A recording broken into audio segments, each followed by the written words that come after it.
Artinya Muhammad itu adalah perwujudan atau pengejawantahan daripada Allah yang tidak terlihat, betul? Betul. Betul. Iya, jadi memang sebenarnya konsep-konsep di dalam agama Kristen itu memang mereka ambil, teman-teman. Memang mereka ambil. Nah, kalau dalam iman kami, Bang, yang menjadi perwujudan dari Bapa di surga itu adalah Yesus, bukan Muhammad, Bang. Nggak pantas Muhammad menjadi perwujudan Bapa di surga. Bang Edis, bantah sedikit Bang Edis. Gimana? Bantah sedikit Bang Edis. Gimana? Bukan diambil Bang Edis. Kami tidak ada mengambil. Tapi memang begitulah adanya, bukan diambil. Memang begitulah jadi. Iya, makanya saya bilang, Bang, setelah saya pelajari, memang mempelajari, Bang, memang sebenarnya ini dalam iman saya, Bang, ya, dalam iman saya. Memang sebenarnya Muhammad itu adalah Yesus yang palsu. Itu iman saya. Itu loh. Makanya sebenarnya seseorang itu harus menaklukkan diri kepada Yesus, nggak boleh menaklukkan diri kepada Muhammad, Bang. Sudah saya kirimkan itu undangan, Bang. Oke. Sip. Gimana Bang Edis? Bang Syafri, Anda sehat? Gimana kabar Anda, sehat? Sama baik Bang Edis. Iya. Bang Syafri, apakah Anda ini betul-betul seorang muslim? Betul. Coba, apa bacaan sholat? Coba biar kita tahu kalau Anda muslim nih. Coba. Bacaan sholat itu banyak Bang Edis. Ya, coba ya yang Anda ingat saja. Niatnya, ininya, coba silakan. Ya, kalau kita baca dulu dari surat awalnya yaitu mengucapkan takbiratul ihram. Silakan. Allahu akbar kabira walhamdulillahi katsira wa subhanallahi bukrata wa asila.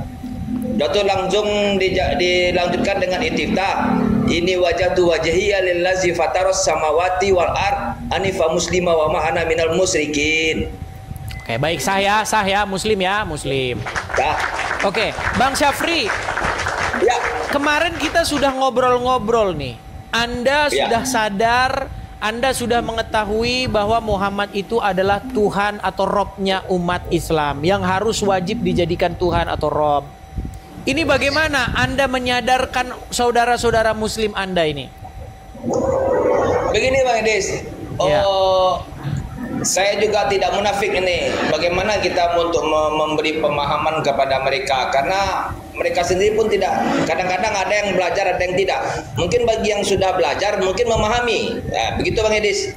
Tapi kalau yang tidak belajar, hanya mereka tidak pernah bisa memahami, itu gak susah juga Bang Edis memberi pemahaman kepada mereka. Apabila kita berikan kepada mereka pemahaman yang seperti itu, mereka akan mengatakan kita itu sesat.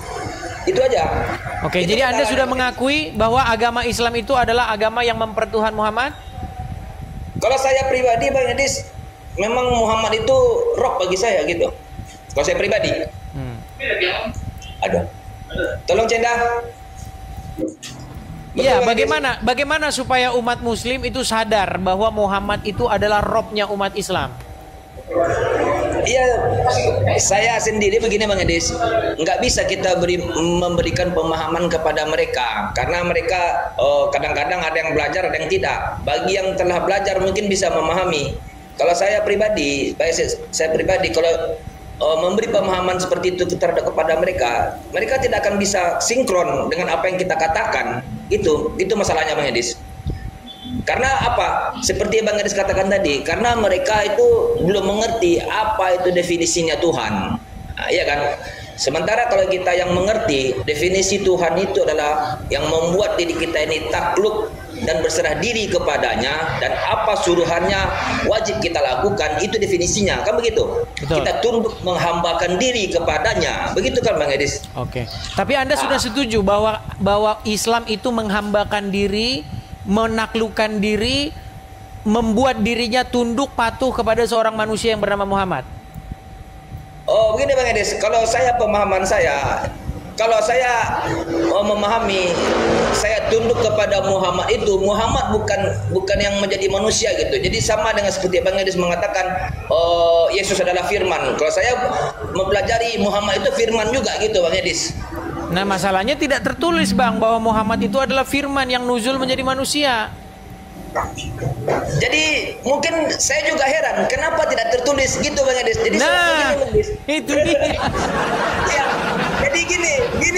Edis. Itulah yang saya kan mempelajarinya itu di situ. Tapi ada yang nama istilahnya, ada hadis, ada juga Alkitab lain gitu kan. Jadi sementara saya mempelajari itu, Bang Edis. Gitu. Oke, baik. Tidak apa-apa lah. Yang penting Bang Syafri ini salah satu di antara sekian banyak muslim yang sadar bahwa Muhammad itu adalah Robnya.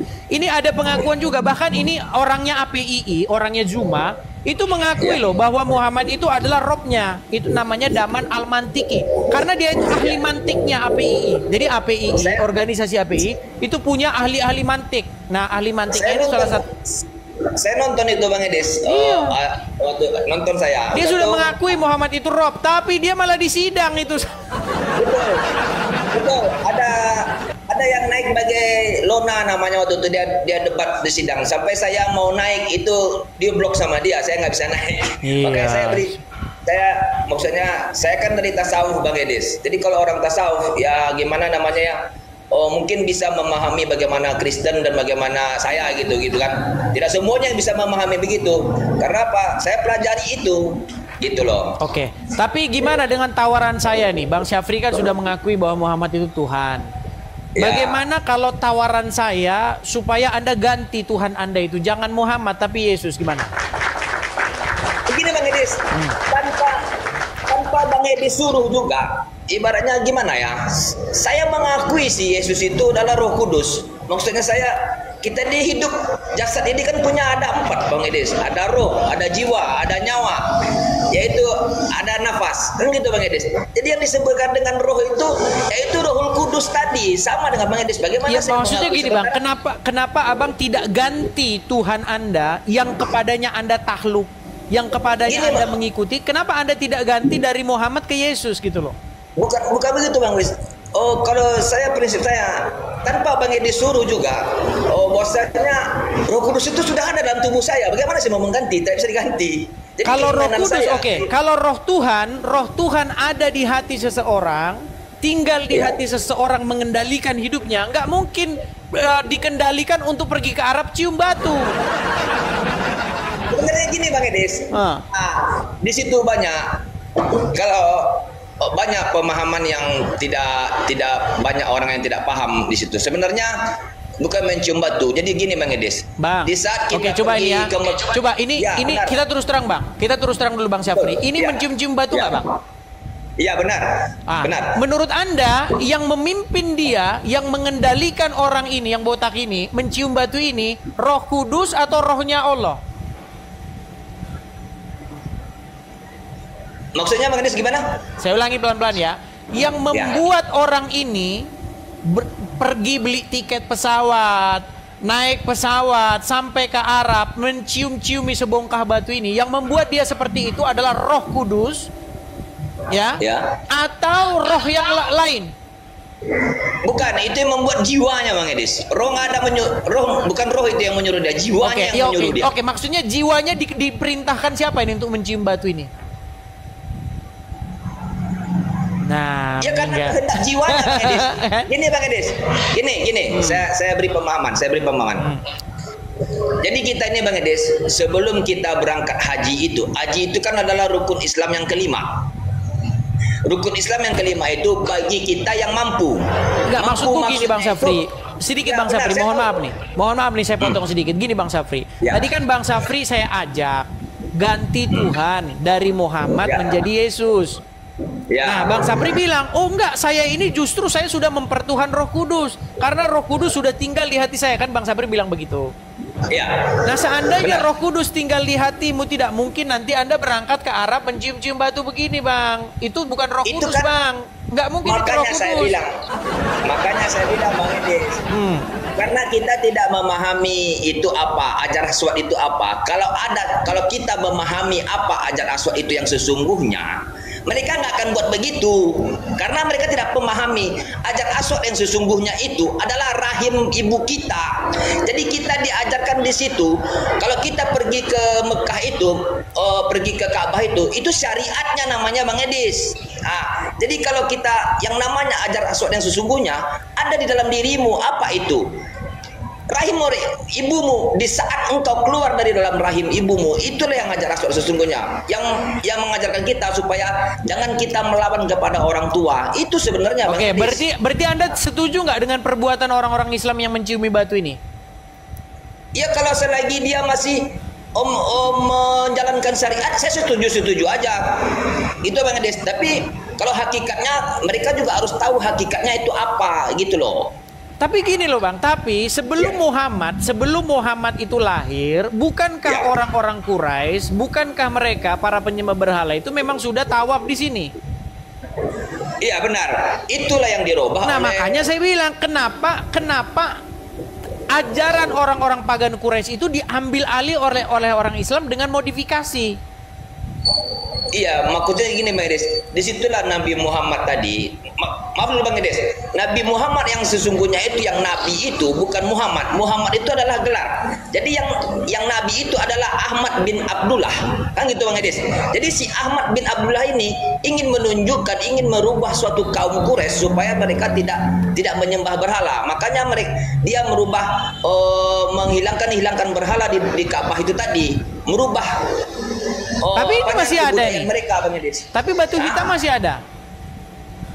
Ya maksudnya itu tuh hanya simbol Bang Edis, simbol sebagai kiblatnya umat Muslim gitu loh Bang Edis. Tapi hakikatnya kemana aja kamu menghadap, di situ Allah ada, gitu loh Bang Edis. Oke baik, kita tanya dulu Fakir ilmu Muslim Bang. Ya Muslim. Ya silakan Bang, nyalakan kamera Bang. Ayo diskusi dengan baik Bang.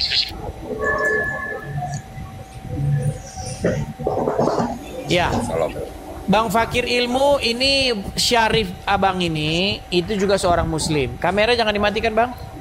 Fakir ilmu. Halo? Ya halo. Iya jangan dimatikan Bang kameranya. Ini kamera Anda kemana? Nah ya. Ya Bang Fakir ilmu ini Syarif Abang ini dia Muslim dan dia sudah mengakui bahwa Muhammad itu adalah Tuhannya umat Islam. Bagaimana ini? Ya itu kan ada maksud daripada Tuhan, itu kan kata-kata Rob ya. Jadi Anda juga setuju kalau Muhammad itu adalah Rob, adalah Tuhannya orang Islam? Kalau Tuhan itu secara garis besar pada syariatnya. Bukan sebelum ke situ Bang. Berarti Anda setuju bahwa Muhammad itu adalah Robnya umat Islam? Setuju saja. Setuju. Jadi Islam di bawah ya. Kalian jangan marah-marah. Ini mereka berdua setuju bahwa Muhammad itu memang Robnya umat Islam. Berarti Robnya umat Islam ada dua, betul? Muhammad dan Allah, betul? Saya mau meluruskan, bukan begitu. Saya ingin meluruskan dulu perkataan daripada Syarif. Silakan. Bahwa diperkatakan tadi bahwa di mana bahwa katakan tidak ditulis, ada ditulis itu di dalam kitab Daqaiqul Akbar, ada ditulis di dalam hadis kudusi, ada ditulis khalaqallahu minan nurihi Muhammadin sallallahu alaihi wasallam min nurihi wajhihi jamali, ada ditulis itu Tuan Syarif. Nah, jadi dengan dibilang dengan tidak ada di ditulis, ada Bang. Kalau di hadis ada, hadis kursi ada. Hadis kursi, kitab lain ada. Kayak di kitab kuning ada. Kalau di Quran nggak ada. Jadi bagaimana kita untuk memberikan pemahaman kepada Muslim yang lain? Mereka tidak akan bisa Bang. Makanya mereka mengatakan kita itu sesat. Ada dikatakan lagi di dalam kul huwa Allah ahad. Katakanlah kalau secara tafsir ibari, di dalam tafsir Ibari katakanlah wahai Muhammad bahwa dianya Allah itu Tuhan yang esa. Tetapi di dalam takwil, di dalam tafsir Ibari itu mengatakan bahwa katakanlah bahwa dianya Muhammad, huwa itu dianya Muhammad, tapi jangan diambil kepada damir sya'an ya. Kita boleh kedepannya kul. Oke, baik. Artinya begini Bang. Muhammad itu dengar dulu. Saya tahu maksud Anda tadi. Jadi katakanlah bahwa dianya Muhammad itu Tuhan yang esa. Kan itu jelas itu dikatakan. Jadi Muhammad adalah Tuhan yang esa. Tuhan yang esa. Tapi di sini baru kita harus melihat. Jangan kita samakan dengan Muhammad bin Abdullah. Nah, ini yang apa? Bukan Muhammad bin Abdullah, tapi Nuri Muhammadiyah. Nah, yang dikatakan bukan Muhammad bin Abdullah, Bang. Ahmad bin Abdullah. Baik, jadi intinya bukan. Muhammad itu adalah Tuhan yang Esa, betul? Betul. Udah jelas kok ya. Jadi jangan kalian bilang lagi ya. Ini muslim-muslim yang sangat mengerti ajaran agama Islam ini.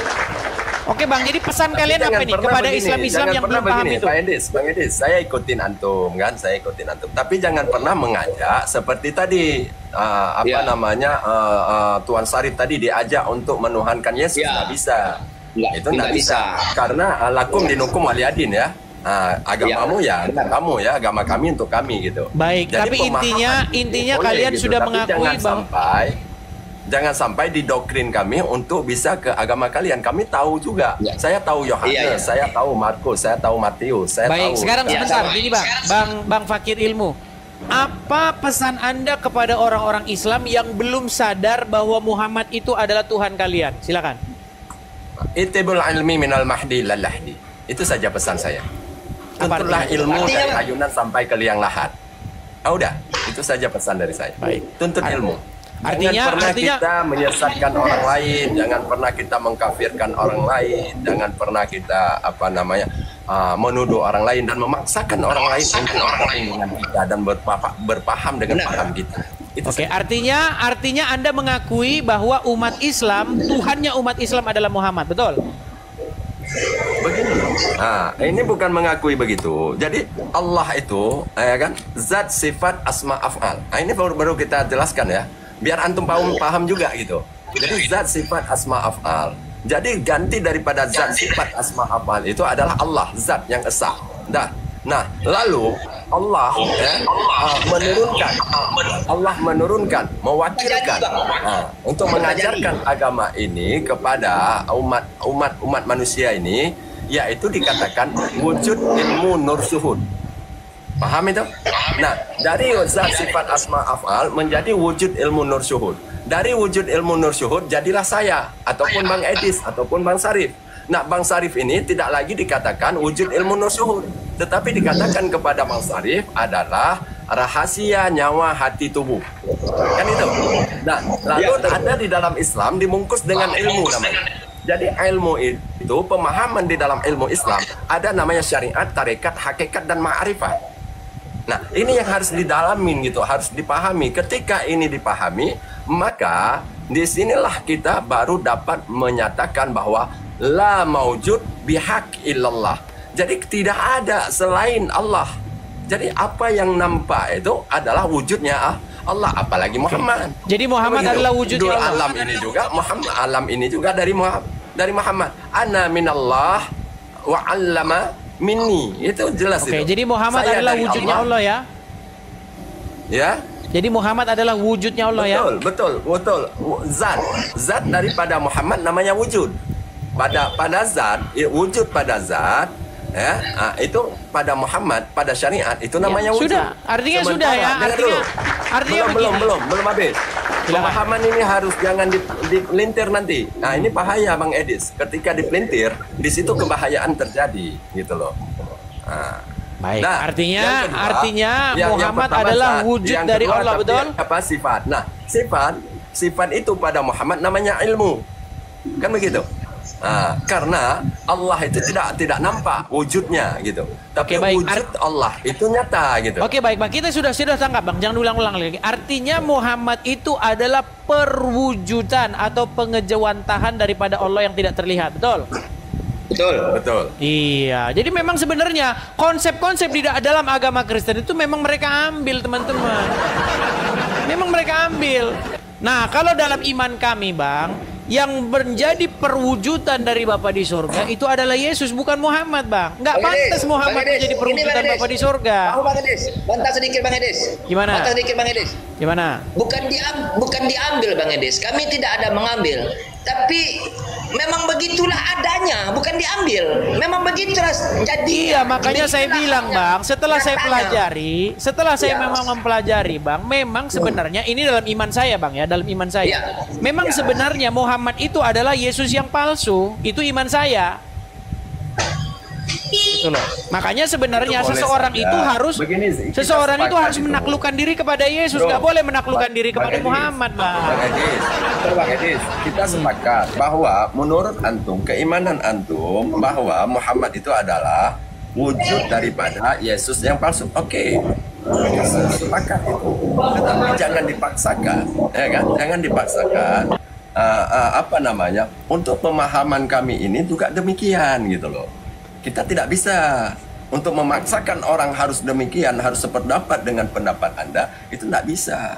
Betul, Bang. Artinya gini, kita mengerti perbedaan kita gitu loh, Bang. Artinya sebenarnya banyak orang tidak tahu ketika dia menaklukkan diri kepada sesuatu, ketika dia menghambakan diri terhadap sesuatu, sesungguhnya dia itu mempertuhan. Nah, banyak muslim nggak tahu itu, Bang. Disangka mempertuhan Muhammad itu artinya menganggap bahwa Muhammad itu adalah sosok tertentu atau partikel atau zat tertentu. Bukan begitu. Makanya ketika Al-Quran berbicara ada orang mempertuhan hawa nafsunya, bukan menganggap oh hawa nafsu itu partikel tertentu. Bukan begitu. Mempertuhan hawa nafsu adalah perbuatan bagaimana diri Anda menaklukkan diri kepadanya, dikendalikan oleh dia, dikuasai, dikontrol penuh oleh hawa nafsu itu. Betul? Ya, itu kan ada di dalam syair-syair itu. Begini dia. Ada di dalam ketika gini, Bang. sufi, Ketika ya. orang menjadi Makanya muslim. Begini, ini kan ajaran begini. Ajaran menurut tadi, itu ajaran syariatnya seperti ini. Ajaran kestasawufannya seperti ini. Makanya di dalam Islam itu ada 3 ajaran. Ada fiqih namanya, fiqah. Itu tentang hukum-hukum. Ya kan?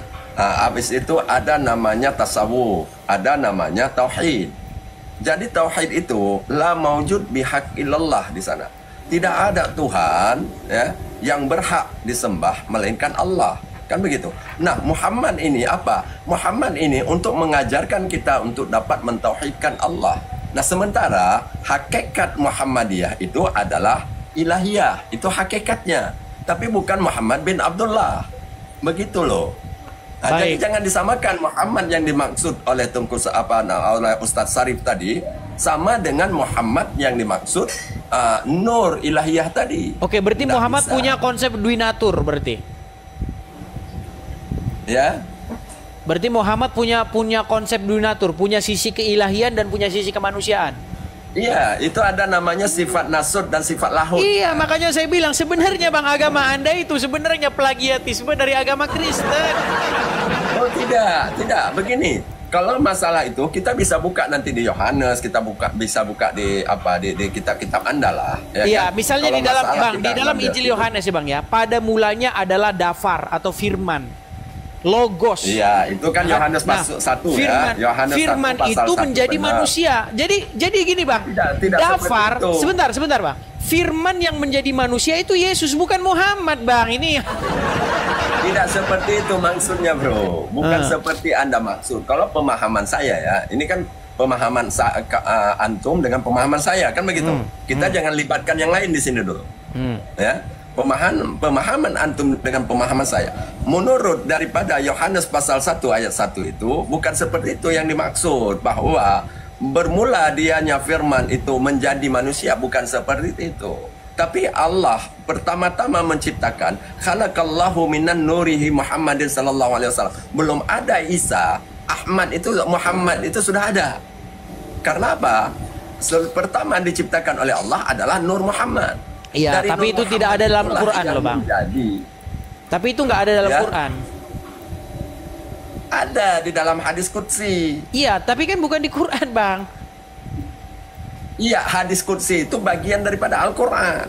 Makanya di dalam Al-Quran ada dikatakan 6.666 ayat. Sementara Al-Quran yang tertulis itu bukan 6.660 ayat. Tetapi di sana ditulis bahwa 6.326 ayat. Berarti ada ayat-ayat yang sesisa hilang. daripada itu adalah kitab hadis qudsi. Hadis qudsi itu adalah firman Allah yang tidak dicantumkan di dalam Al-Quran 30 juz. Apakah mereka Begitu. lupa memasukkan hadis-hadis qudsi itu ke Quran?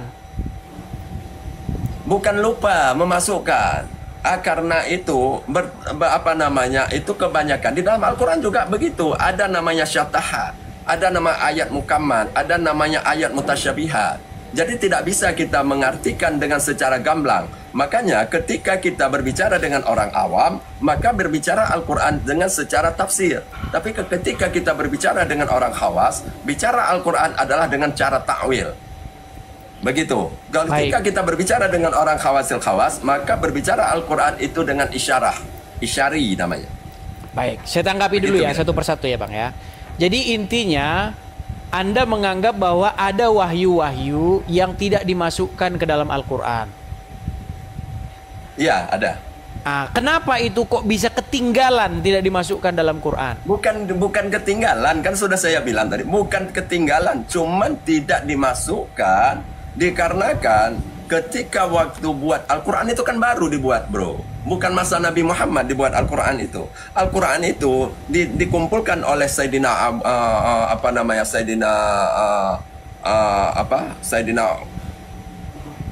Utsman bin Affan bersama dengan anak Sayyidina Umar bin Khattab. Nah, jadi ketika dikumpulkan itu, maka mereka kan berpendapat bahwa yang ini tidak boleh, kita tidak masukkan di dalam Al-Quran, tapi ini kita masukkan di dalam perkataan-perkataan Rasul. Nah, tetapi bahwa yang mana perkataan Rasul yang namanya sabda, yang mana perkataan Rasul yang namanya hadis qudsi ataupun firman Allah langsung. Berarti Al-Quran ini karang-karangan mereka? Bukan karangan mereka. Nah, inilah tapi kan yang dibakar, mau Pak. diplesetkan ke situ. Sebentar, tapi kan dibakar. Bagaimana? Tapi kan dibakar Al-Quran oleh mereka. Mana ada dibakar? Bukankah Al-Quran itu dibakar oleh Utsman bin Affan, kemudian baru dibuat Quran yang baru? Oh tidak, tidak dibakar. Baik, saya bukakan hadisnya ya. Oleh Umar bin, oleh saya bacakan hadisnya. Dikumpulkan. Iya, itu kita tahu itu. Nah, maknanya, tadi katanya nggak dibakar, gimana sih? Dibakar karena ketika waktu itu dikumpulkan karena mereka itu waktu masa Rasulullah mengatakan itu. Nah, jadi mereka untuk menghafalkan ayat-ayat itu, maka mereka tulis di pelepah karma. Oke, betul tidak bahwasanya ada pembakaran Al-Quran? Ada, tetapi bukan Al-Quran yang dia bakar. Apa yang dibakar itu? Tulisan yang ada di pelepah kurma. Bukankah itu ayat Al-Quran? Ayat Al-Quran, tapi itu tulisan. Iya, kalau berarti ada pembakaran. Gini Bang, sebentar, pelan-pelan. Konon katanya kalau Muhammad nerima wahyu, ditulis oleh para sahabat di tulang lah, di kertas lah, di mana, betul? Iya. Nah, itu yang dibakar, betul? Iya. Nah, iya berarti yang original begini, sudah dibakar, Pak. Kapan? Bukan begitu pahamnya. Pahamnya begini, ketika dia dikumpulkan, maka ini kan usang dia. Karena dia kan dikumpulkan daripada pelepah kurma, daripada kulit-kulit unta, kulit domba. Iya, tapi itu Al-Quran yang asli kan? Itu tulisan, bukan Al-Quran. Iya, maksudnya, saya ngerti. Itu tulisan Al-Quran yang asli, betul? Al-Quran itu kadim, bro. Nggak bisa dibakar. Sebentar, Bang. Sebentar, biar kita nggak salah paham. Makanya ya. Biar kita nggak salah paham nih, Bang. Itu tulisan Al-Quran yang awal, yang asli, betul? Begini, bro. Kalau kita berbicara tentang ini kita menutup-nutupi sesuatu nih. Bang, jangan menutup-nutupi sesuatu. Saya tidak bilang mengatakan bahwa Quran yang qadim, Quran yang ada di Lauhul Mahfuz. Saya nggak bilang begitu, Bang. Ketika Muhammad menerima wahyu, ditulislah wahyu itu di pelepah kurma, ditulislah itu bukan apa? Al-Quran namanya, tapi mushaf. Oke, mushaf. Mushaf Al-Quran itu ya? Ya. Nah, itu yang dibakar kan? Itu dibakar. Nah, berarti mushaf yang asli udah dibakar. Kan pertanyaannya, kenapa dibakar? Kenapa? Karena sudah dikumpulkan. Karena ini dikumpulkan kok dibakar. Dikumpulkan harusnya disimpan, Bang, bukan dibakar. Mana bisa disimpan karena itu akan usang, akan terjatuh, akan nanti dihinakan. Oke, bagaimana caranya menyamakan Quran sekarang dengan Quran yang dibakar itu? Itu pun ada masih di museum. Itu masih ada dibakar. Di museum. Sekarang di museum. Itu yang dibakar kan udah dibilang itu mushaf. Mushaf yang mana? Mushaf yang tertulis di pelepah kurma. Mushaf yang awal kan? Iya, yang di pelepah kurma ini ceritanya. Oke, mushaf yang dikonfirmasi sama Muhammad kan? Iya. Iya, berarti yang asli malah sudah dibakar. Iya, kan begini bro. Begitu Pak. Makanya itu kalau kita debat seperti itu debat kusir namanya. Jadi Tidak tidak debat kalau Anda kusir, artinya bahwa musab yang tertua yang dikonfirmasi oleh Muhammad langsung bacaannya justru dibakar. Muhammad tidak membaca itu. Muhammad sudah terukir Al-Quran itu di dalam dada fisuduri Muhammadin. Berat ini. Oke lah, saya terima dulu yang ini, Bang. Muhammad tidak lagi. Berat. Shalom teman-teman Alumaga, jumpa lagi dengan Alumaga Channel. Baiklah, langsung saja kita Dalam video diskusi ini, saya sangat mengapresiasi diskusi antara kedua pria ini. Mereka menunjukkan komunikasi yang sangat baik dengan saling memahami dan mendengarkan pandangan masing-masing. Setiap pembahasan tetap terarah dan mereka mampu menjaga fokus agar diskusi tetap produktif. Pemahaman yang mendalam dari kedua pihak sangat jelas terlihat dan ini membuat diskusi berjalan dengan lancar dan penuh wawasan. Selain itu, mereka juga berhasil menjaga suasana diskusi yang penuh respek, di mana masing-masing pihak bisa mengemukakan pendapat tanpa merasa terburu-buru atau terdesak dan tidak menyerang pribadi. Kemampuan untuk saling memberi ruang untuk berbicara dan menyaring informasi secara objektif adalah hal yang sangat positif. Dengan cara ini, mereka tidak hanya saling berbagi pengetahuan, tetapi juga memperkaya perspektif satu sama lain. Ini adalah contoh komunikasi yang sangat konstruktif dan inspiratif. Semoga kedepannya banyak pendiskusi lain mencontoh mereka ini. Disclaimer, ini hanyalah diskusi, bukan ajang mencari pemenang atau juara. Ambil nilai positif dan buang nilai negatif pada diskusi ini. Jadilah penonton yang baik dan bijak. Dan jangan lupa selalu dukung channel ini dengan cara like, komen, dan subscribe. Tuhan Yesus memberkati.